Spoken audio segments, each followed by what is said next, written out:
And the knower of this body, knower of Kshetra, is Kshetrajna. These are the two factors. And Bhagavan also said that I am Kshetrajna in all the Kshetras.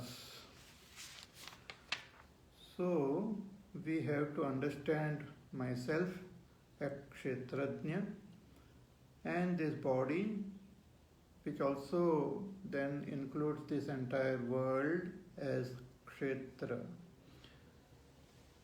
So Bhagavan explained in detail the Kshetra, Mahabhutanya-hankaraha buddhiravyaktamevacha, etc. See, Bhagavan, the Ishvara, and Ishvara Shakti is there. And there is no difference between Ishvara and Ishvara Shakti. It's one only, that is Brahma. So Brahma alone, along with his Shakti, becomes the creator of this world. So we talk about that Brahma. The Shastra talks about Brahma as Ishvara. So Ishvara along with his Shakti remains. And when he expresses that Shakti, it manifests as this world. So Ishvara Shakti is what we call Maya or Prakriti. So that Prakriti, Para and Apara Prakriti, remains one with Ishvara, is also called Avyakrita. And this Avyakrita Prakriti becomes Vyakta as Para and Apara. And in that Apara there are these 8 expressions of Vyakta, Mahatattva, Ahankar and Panchatanmatras. And Para Prakriti is Prana. So when Bhagavan expresses his Prakriti, an entity is born, the first Jiva is born, is called Hiranyagarbha.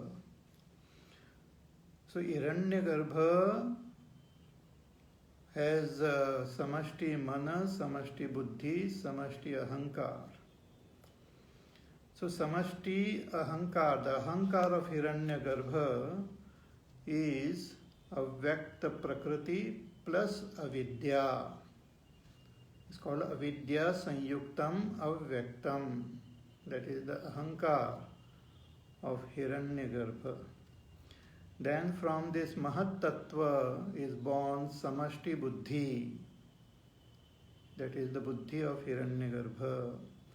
Then from the Ahankar Tattva of Ishvara is born the Samashti Mana.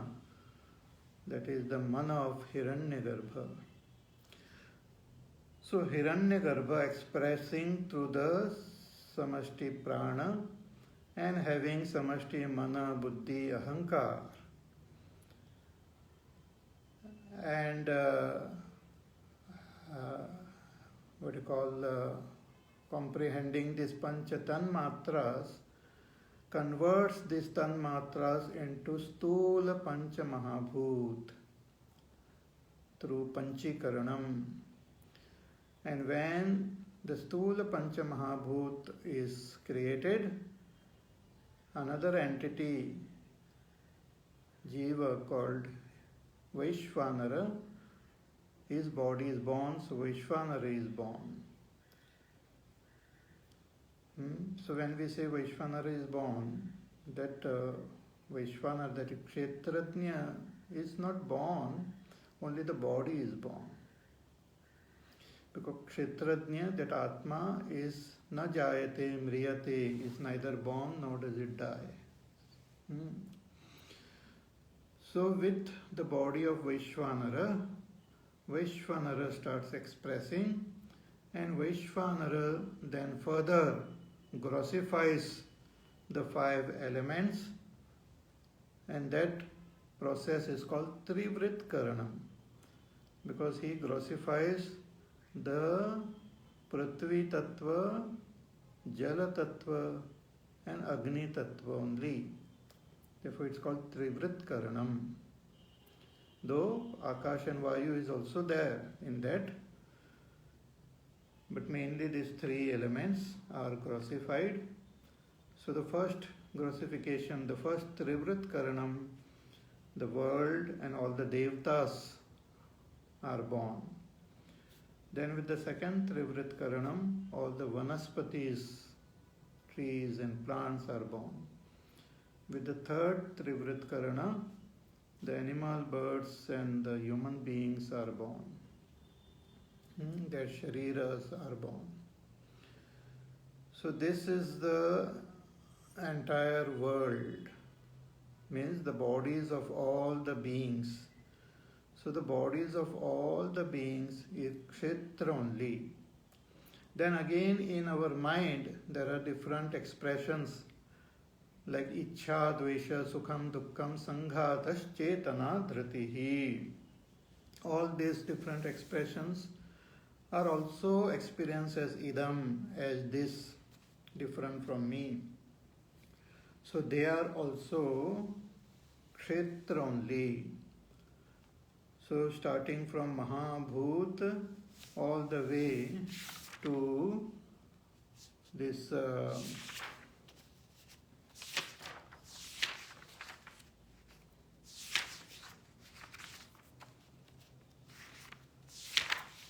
Ichha, Dvesha, Sukham, Dukkham, Sanghatas, Chetana, Dhritihi, all these are Kshetra only.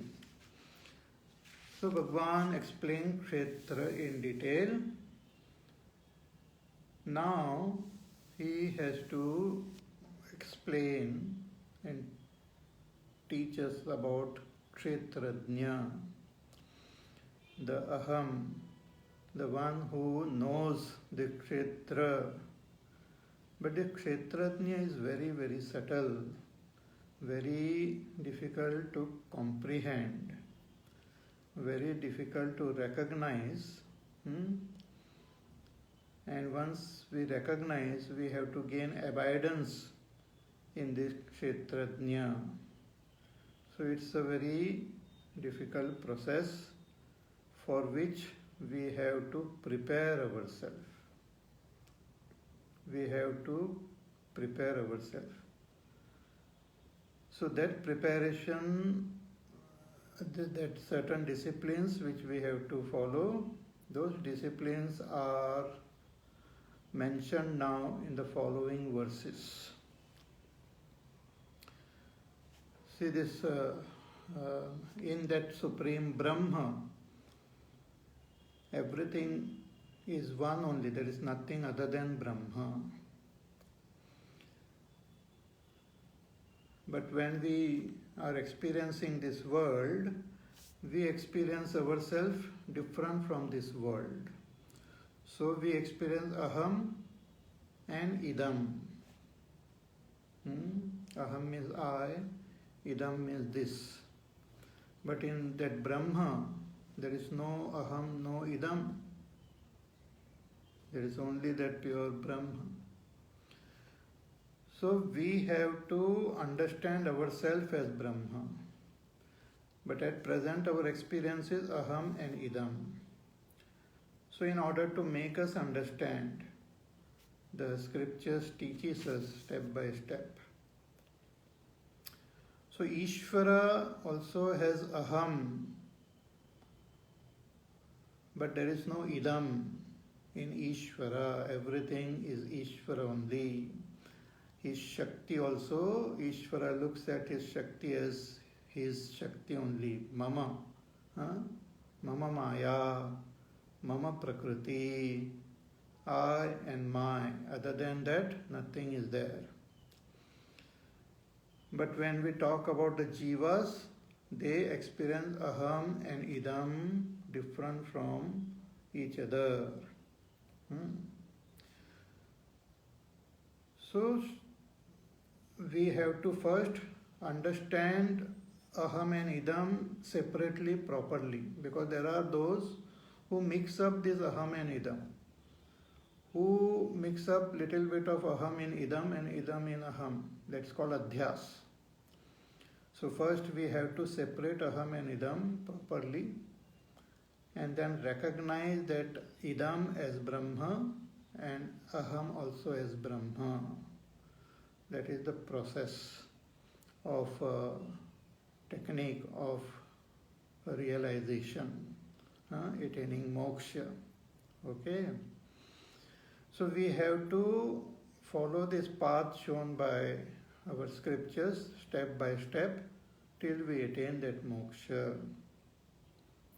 So again, little bit if we go back, there are those people in the world who are adharmic. They are totally away from moksha. Then the scriptures guide them to follow the path of dharma. You want to fulfill your desires, you do that following proper rules and regulation so that you also benefit and others also benefit, they are not harmed. So the path of dharma is taught. Then those who are dharmic, to them the scriptures teaches the path of karma yoga. So with karma yoga, we drop the what you call desire prompted activities and do our duties, dedicating them to Ishvara. So when we follow the path of karma yoga, we become 25% spiritual. I'm just giving you a percentage so that we understand. Okay. Then as we follow the path of karma yoga, we should also do upasana, and then we try to gain that knowledge of the self, approach a teacher and gain the knowledge of the self. And that is done through Shravan. So when a karma yogi does Shravan sincerely, like all of you are doing, listening to these talks, that is Shravan only, because we are studying Moksha Shastra, the science of moksha. Not Shravan of some just stories or something like that, but science of moksha. So when we do this Shravan, a karma yogi, when he does Shravan to understand the tattva, then he or she becomes 50% spiritual.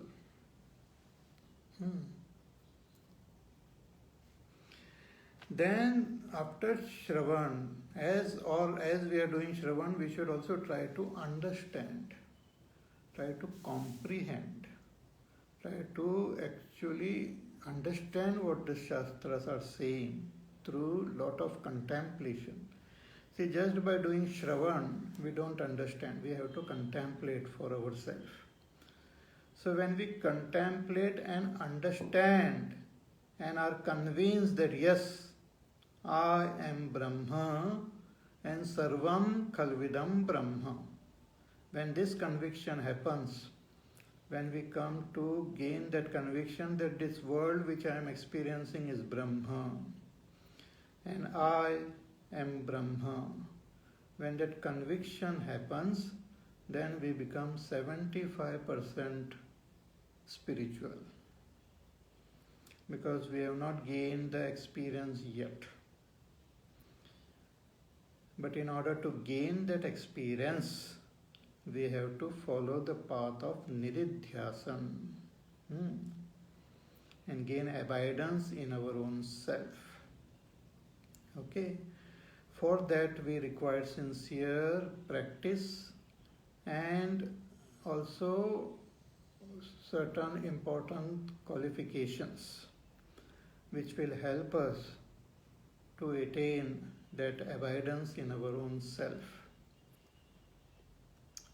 And when we start following that path of attaining moksha, we have not yet attained moksha, but when we start following the path of moksha after gaining that proper conviction, then we have become 75% spiritual, which will culminate in moksha.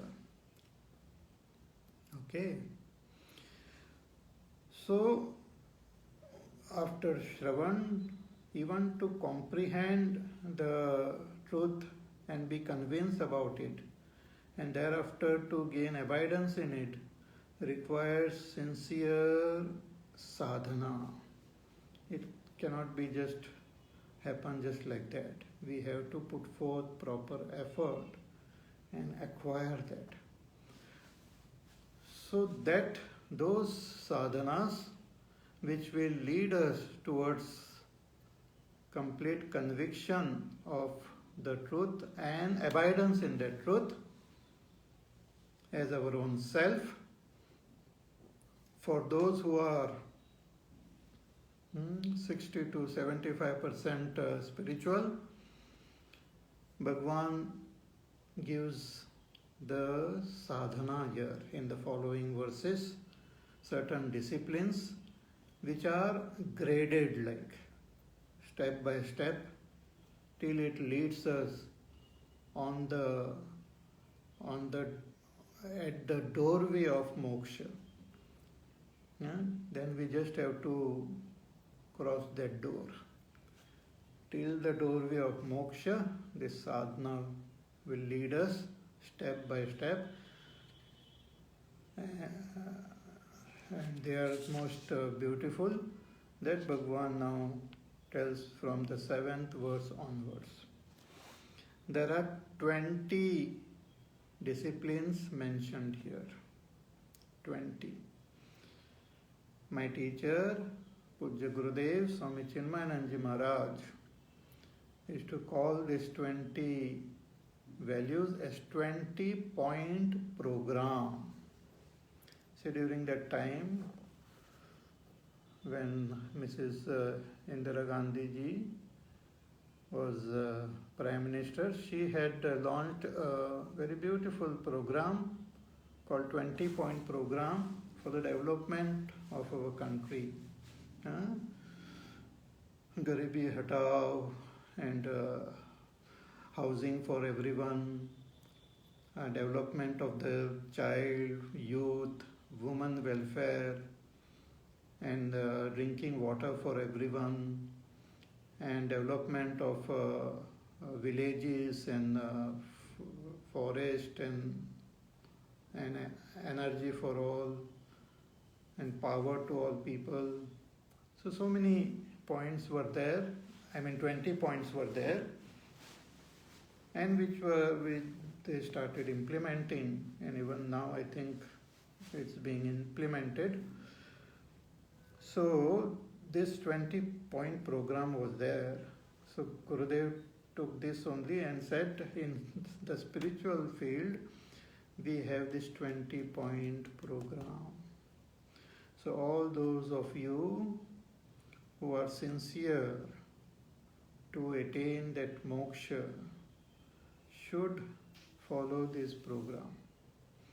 Therefore, Bhagwan, before talking, he will be talking about Kshetrajna. See, to understand Kshetra is easy.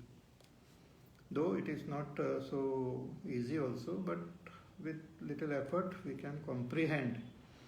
We can comprehend the 24 tattvas as this vast world, Kshetra.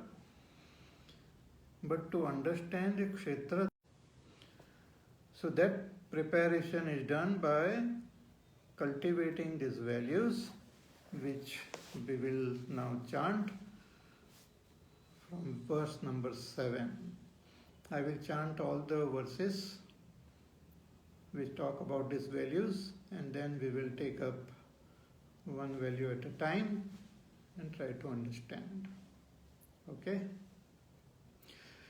Amanitvamadambhitvam ahimsakshantirarjavam acharyopasanam shaucham stairyamaatma vinigraha indriyartheshu vairagyam anahankara evacha janma mrityu jara vyadhi दुःखदोषानुदर्शनम् असक्तिरनभिष्वङ्गः पुत्रदारगृहादिषु नित्यं च समचित्तत्वम् इष्टानिष्टोपपत्तिषु मयि चानन्ययोगेन भक्तिरव्यभिचारिणी विविक्तदेशसेवित्वम् अरतिर्जनसंसदि अध्यात्मज्ञाननित्यत्वम्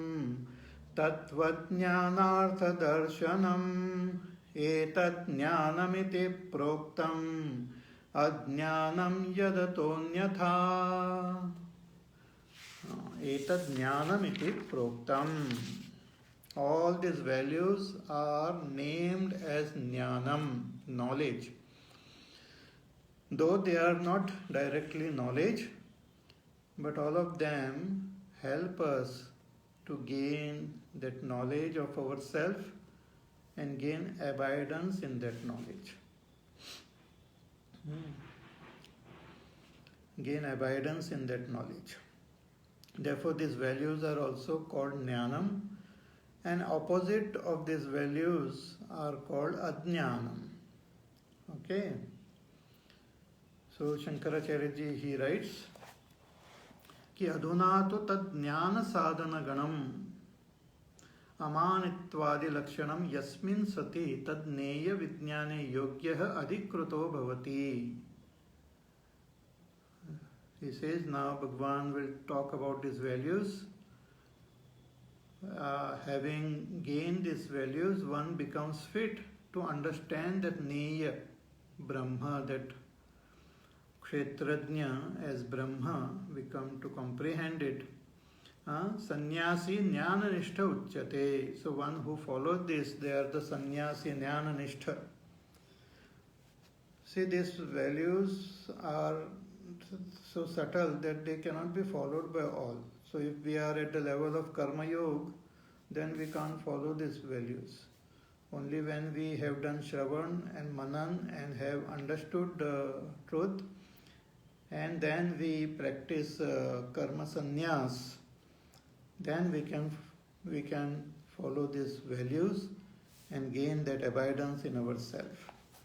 So it is meant for Jnananishta Sannyasi. Tam amanittvadi ganam jnana sadhanatvat jnana shabdavacham vidadhati Bhagavan. So all these are called jnanam only by Bhagavan. Okay. See, our progress in our spiritual path depends on not only our desire but also on our qualification. So once we become fit and have that intense desire for moksha, then we can progress on this path. It doesn't matter, and there is no formality, other things required. Our sincerity will take us there. So what are these values? In the seventh verse itself, Bhagavan mentions 9 values. Amanitvam adambhitvam ahimsakshantirarjavam acharyopasanam shaucham stairyamaatma vinigraha. Amanitvam, the first thing Bhagavan says is a sincere seeker should develop this amanitvam. What is amanitvam? Manino bhavaha manitvam atmanaha shlaghanam tad abhavaha amanitvam. Absence of manitvam. What is manitvam?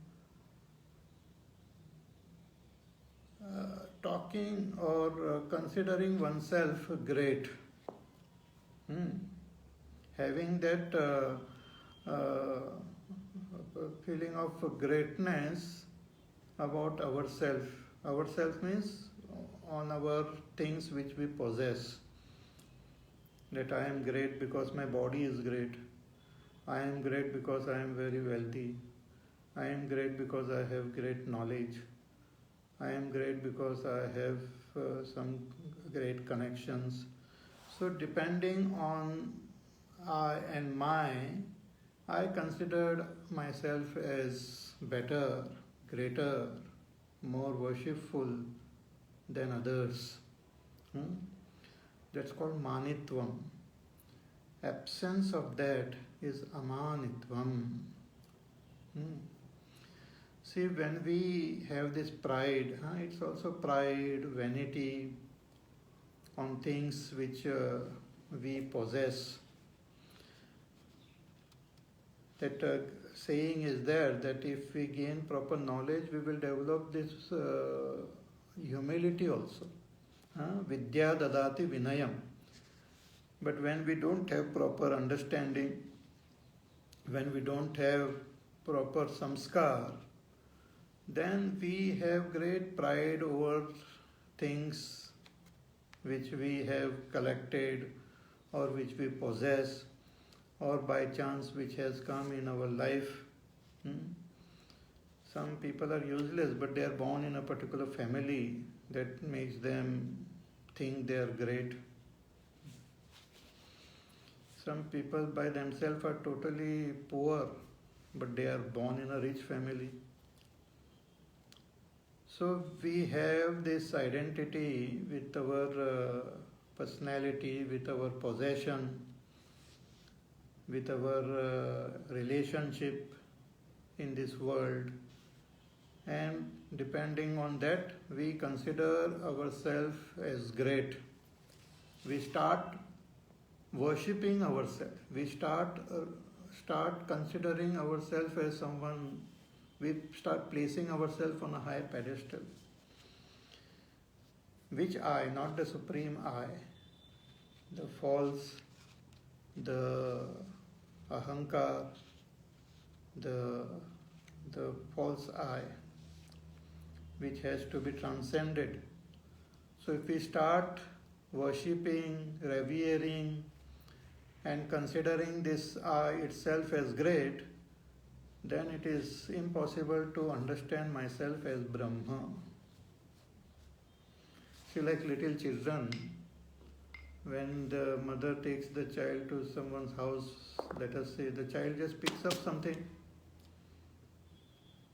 The object which doesn't belong to it and doesn't want to give it up also. If you try to remove that, the child starts crying. So the mother then shows some other fruit or some other chocolate or something, and that child just drops it and picks it up.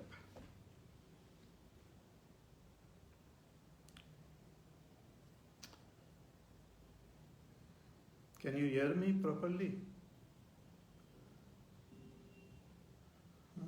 Yeah, in between some night problem was there, but now I think it's okay. So the child, if it is already holding on something, it will not be able to hold anything else. Similarly, if I am holding on to false notion about myself and become very proud about it, I will not be able to hold that Brahma. I will not be able to comprehend myself, my real nature.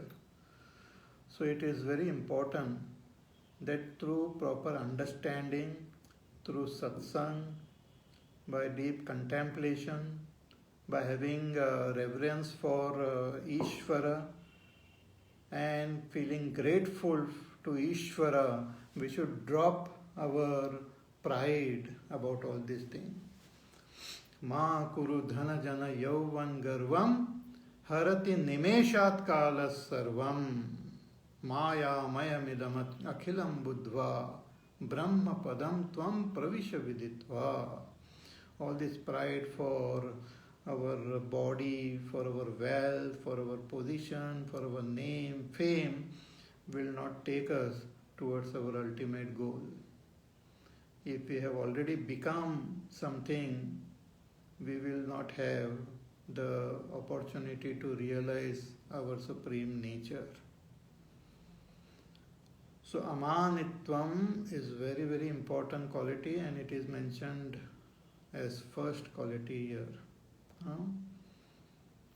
We should become as, we should, what you call, realize thing, and that humility comes in our system. See, we cannot practice humility. You cannot say from today I will practice humility. Then it's just a show of being humble. So humility is not something which we have to cultivate and practice directly.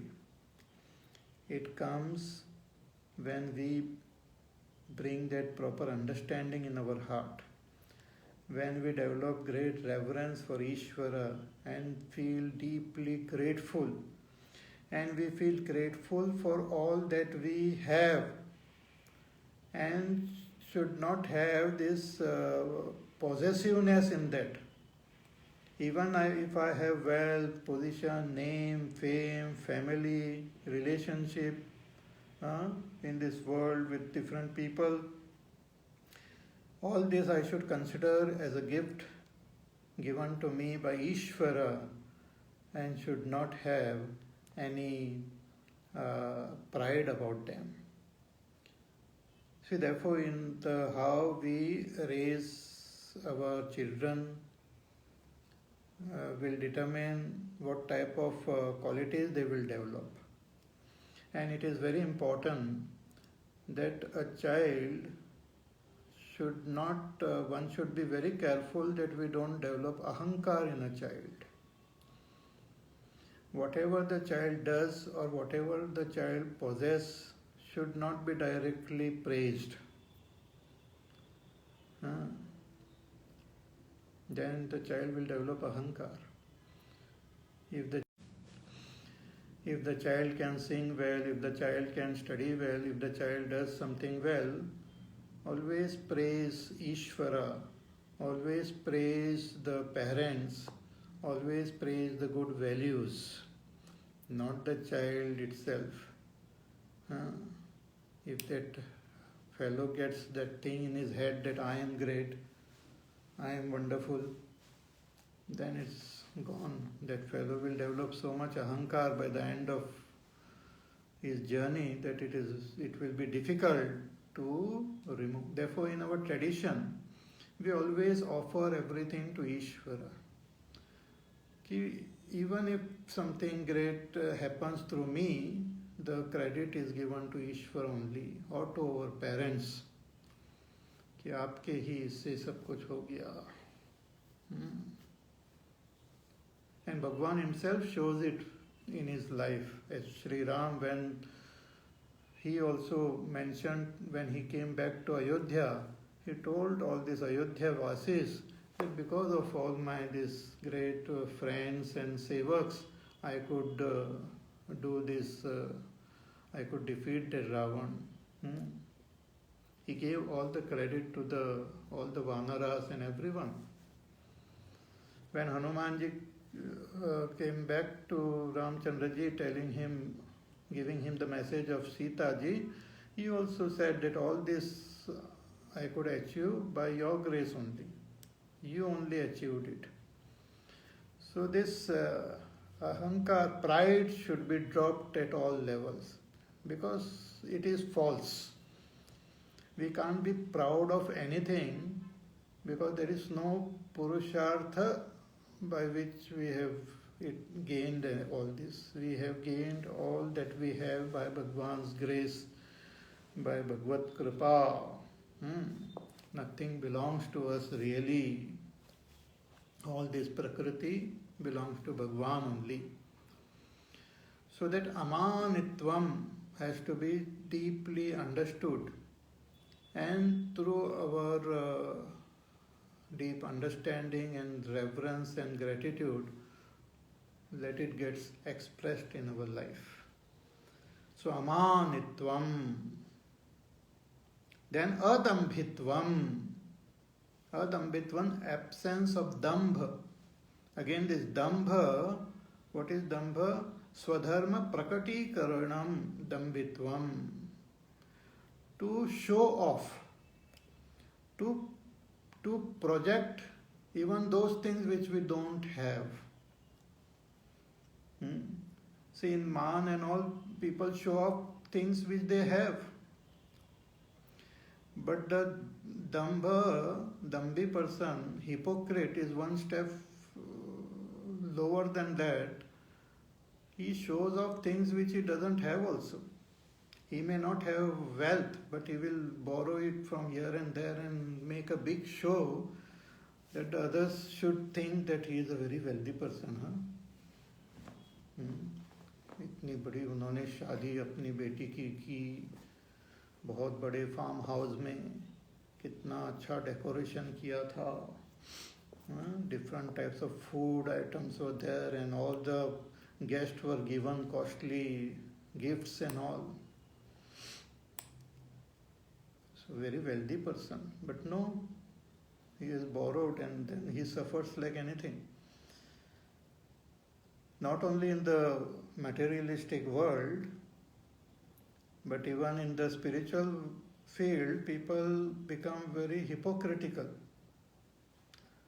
They want to show to others that I am more spiritual, I am more humble, I am more knowledgeable than you, I am a greater bhakta of Bhagwan than you. So they will do all sorts of dambhik, hypocritic thing. In public and all, they will sit for meditation. But when they are alone, they will be just lying down like a lazy person. But when in public, they will just sit still.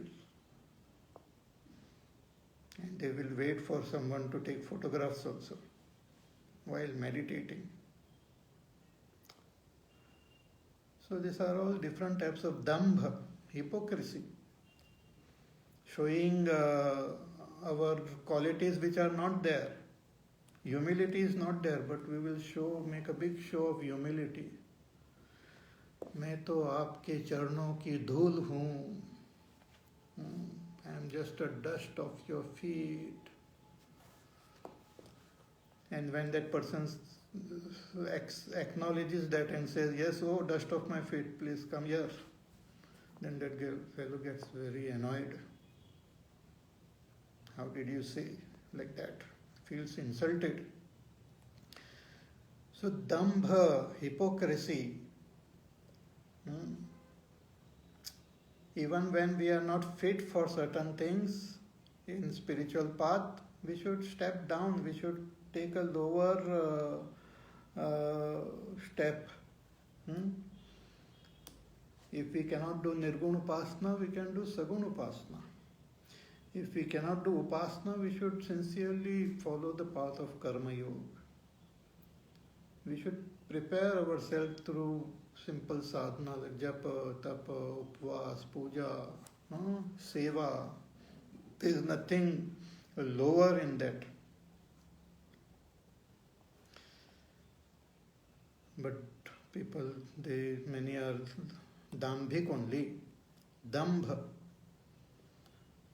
So that we only can recognize. See, others may not be able to tell. Others may sincerely feel that, oh, बहुत ही पहुँचे हुए है, it's a very great person. And we also feel very proud about it. See, everyone acknowledges that I am great. But I myself know I am not so great. I am just empty inside, like a balloon, like a gas balloon. All emptiness inside, but appears like a huge object. So that is dambha. That dambha should be dropped. So adambhitvam. And this practice, see, the goal is given to us. So we should strive to attain that.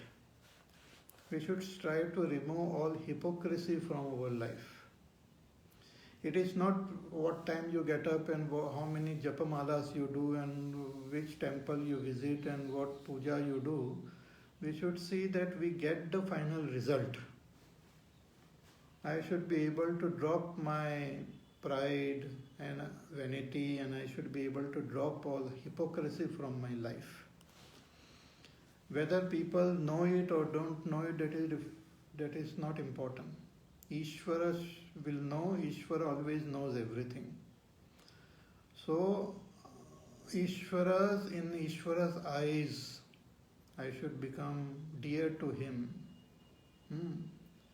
So, adambhitvam, very important. So, amanitvam, adambhitvam. Then third, ahimsa. Ahimsa is also considered a great value. Ahimsa paramo dharma is the param dharma also. Ahimsa can come when we have that sincere love and concern for all beings. What is ahimsa? Ahimsanam praninam apidanam. Not to give pida, trouble, pain to other beings. We are not talking only of human beings, but also animals, birds, plants, all beings. Absence of giving trouble to them. Consciously, unconsciously, due to our some nature, we should not give trouble to any beings. So that is ahimsa. One who is well established in ahimsa, even wild animals, they give up their himsa in the presence of such a person. So ahimsa is also very important quality which one has to cultivate by becoming more and more sensitive and more aware of the feelings and the joys and sorrows of other beings around us. Even animals feel pain, they feel trouble, they feel fear. Not only animals, even birds and even trees, they also feel. They may not be able to express it, they may not be able to tell, but they also feel the pain and fear. It is there because the Kshetrajna is there in everyone. Kshetrajna is there present. Ishvara alone is present in all. So there is this feeling is there in all beings. So as far as possible, see, when we are living in this world, we can't avoid certain harm happening to certain beings because of my presence. Even when I walk, so many beings get crushed under my feet. I speak, so many beings get destroyed,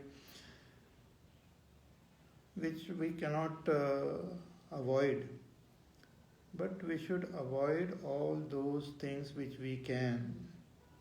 Our living habits, our eating habits, our interaction with people, our interaction with animal birds should be such that we give less what you call pain to them.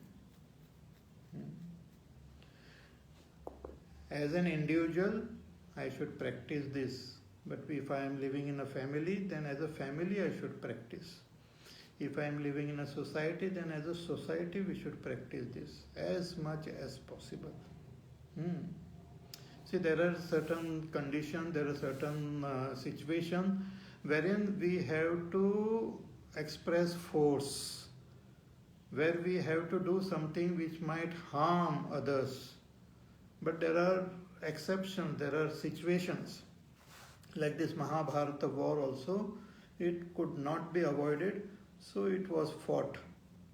Similarly, like in our body also, we try to take medicines, we try to take care of our body. But sometimes it doesn't work and we have to undergo some operation. We have to cut the body, remove some parts, add some part and do all this. This is also himsa. But in order to save the body, we have to do this with a good intention. So there are certain situations where we can't avoid little himsa, but one should practice as much as possible, and lots are possible. So through our action, through our words and through our thinking, we should avoid himsa, because the himsa enters our system through our thinking. Then it starts expressing through our words, and then it starts expressing through our actions also. So ahimsa, amanitvam adambitvam ahimsa. Then kshanti. Kshanti means forgiveness. Paraparada prapta avikriya. Shankaracharya ji writes that even when we are harmed by someone else, somebody does something bad to us, harm us, gives us pain, sorrow, that should not create disturbance in our mind. Avikriya, we should not react. It should not create disturbance. See this, as I said, this is meant for those who are 60 to 75% spiritual people. Those who have less, they can't follow this 100%. But as we progress on our spiritual journey, we should follow all these values 100%. Make it more and more %. Okay? So, paraparada prapta avikriyaha, forgiveness deeply.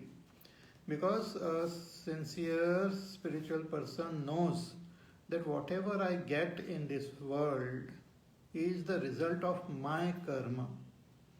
Others, they just become nimitta. We may think this person is harming me, that person has given me sorrow, that person has given me pain. But those people are just a media through which my own karma phala is coming to me. Just as we order something from nowadays people order online also, and it comes. So whatever comes is the order which you have given, you had placed. The person who is delivering should not be blamed for that. You can't blame the postman. You can't blame the courier fellow.